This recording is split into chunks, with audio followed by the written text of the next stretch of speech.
What up, Bucs fans, NFL fans, and most importantly, gambling fans? Welcome to week 10 of Pewter Picks and Props, brought to you by PewterReport.com, as we're going to break down Bucs versus 49ers, a couple of prop bets to get to, the game itself, college football, and around the rest of the NFL as well. I'm your host, Matt Matera. Thank you so much for joining with me on today's show. Been a good couple of weeks gambling wise, especially with the Bucs player props. We'll get to that in a little bit. But as you know, as we always start with this show, or typically, is with college football. Some really fun matchups this week.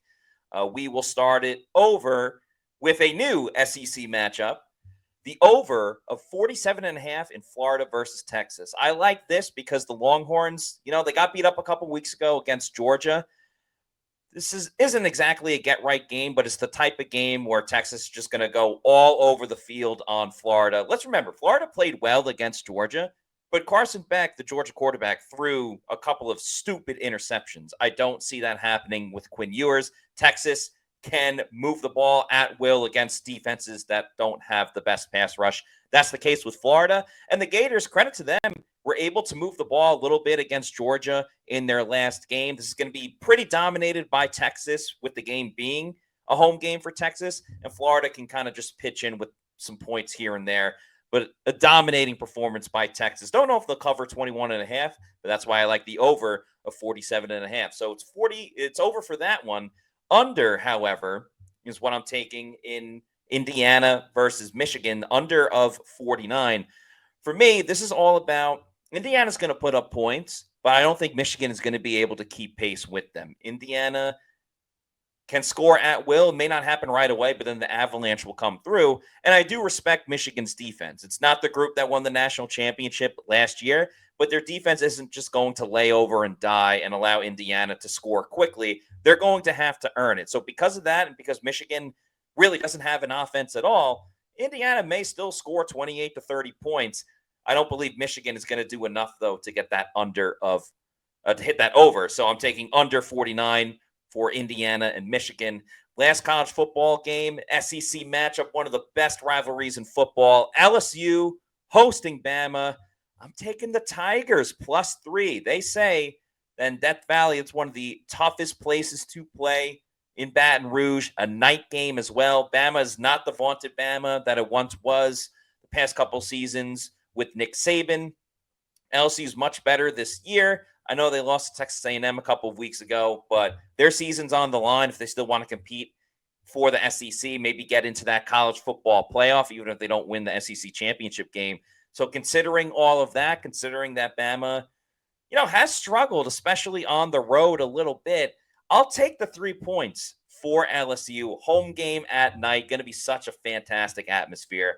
So I'm really looking forward to that one. Those are my picks for college football. Moving over to the NFL, staying with a purple team.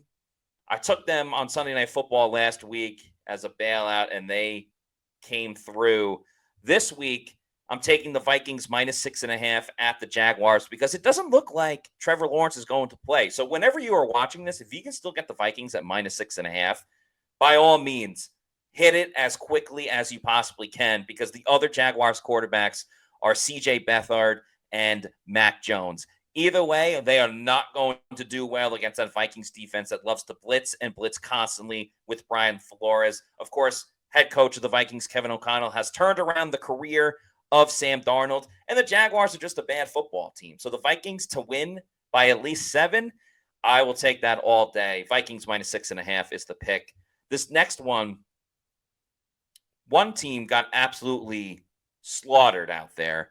The other one had to win in overtime. I may be crazy, but I'm taking the Broncos +7.5 on the road at the Chiefs. This has to be a bounce-back game for the Broncos. Not even saying they're going to win. We're talking about the undefeated Kansas City Chiefs. But they look terrible, especially defensively, against the Baltimore Ravens, who ran roughshod on the Broncos. That game was in Baltimore. This game's on the road as well for Denver, but it's an AFC West opponent, a team that they're very familiar with, a team that's given the Chiefs struggles in the past. And every single game the Chiefs play now seems like it's a close one. Like the Bucs covered the spread against the Chiefs. I think people kind of, forget that considering how the game went. This is a bounce back game for Denver. Their defense gets right and is able to slow down the Kansas City Chiefs, and the Chiefs win by defense. So can Bo Nix get a couple points for the Broncos? I don't know, but I do trust them to at least lose by a touchdown. They may lose by 7, but that's still a cover and still a win for you if you put money on the Broncos. I will say, if the Broncos don't cover this, I'm done with them for a couple of weeks. I'll put them on suspension if they don't win or cover on Sunday.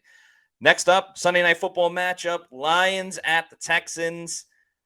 Big fan of the over of 49. The Lions just score at will.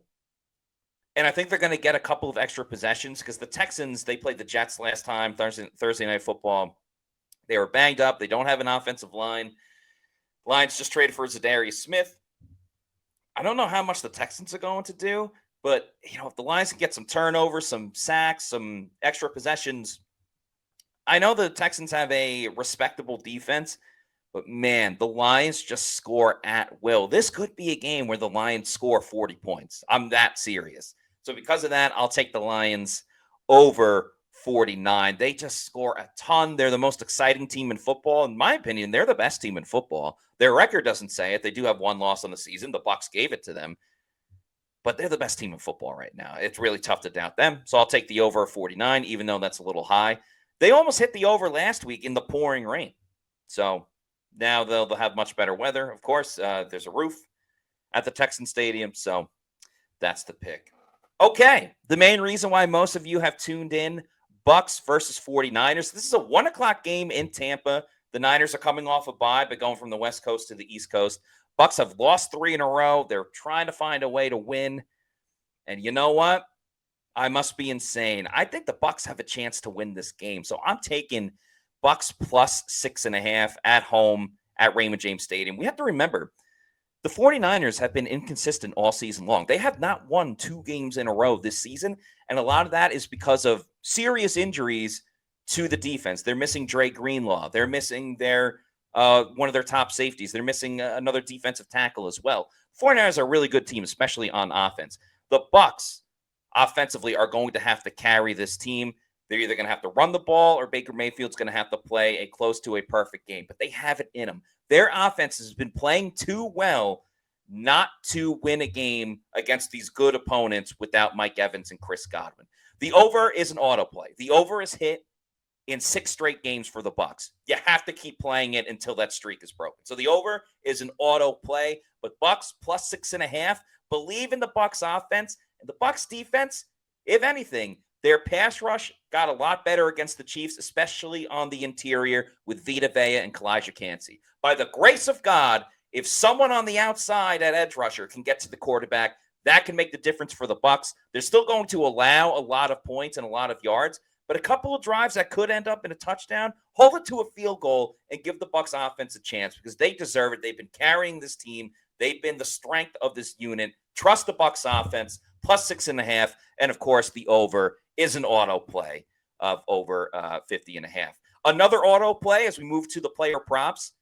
Whoever the opponent of the Bucs, their top tight end and their top quarterback, take the over. So George Kittle, over 59.5 receiving yards. He leads the 49ers in receiving yards this year, also in touchdowns with 6 tutties on the year. The Bucs have no answers at tight end. Doesn't matter if it's Mark Andrews, if it's Kyle Pitts, or if it's Travis Kelce.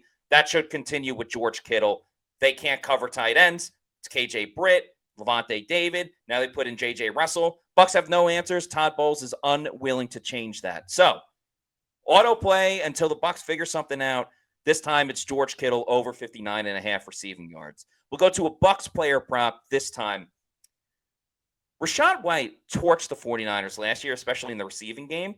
I have a feeling, though, the 49ers remember that vividly, and they're going to make sure they shut down that screen game with Rachaad White. So as much as I'm a big fan of Rachaad in the passing game, the 49ers are going to be on their P's and Q's. They're going to be dialed into stopping Rachaad White and what he did or what he does in the receiving game. So Rachaad White under 25.5 receiving yards. You might see a little bit more of Bucky Irving. And eventually, you're going to have to get contributions from someone outside of Cade Otton. My third prop bet for this game. Again, another auto play. Brock Purdy over 263.5 passing yards. Bucs have to prove me wrong before I'm not taking the opponent in passing yards and the tight end. This is going to be a breakout game for Brock Purdy. It just is. That's what Tampa Bay's offense or defense does to the opponent. That's what Tampa Bay has been on defense, which is just abysmal. So Brock Purdy over 263.5 passing yards. My last prop bet for the game, sticking with quarterback, talking about Baker Mayfield, over 245.5 passing yards. Baker's going to have to play perfect. Another receiver is going to have to step up. But remember what I said earlier. The 49ers have some injuries at safety, at linebacker.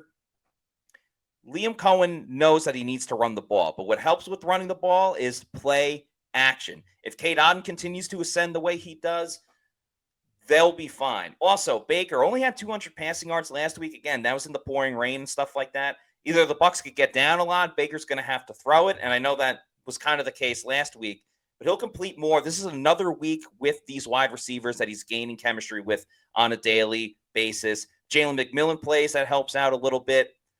I just have a feeling with Baker Mayfield, the over on his passing yards this time at 245.5.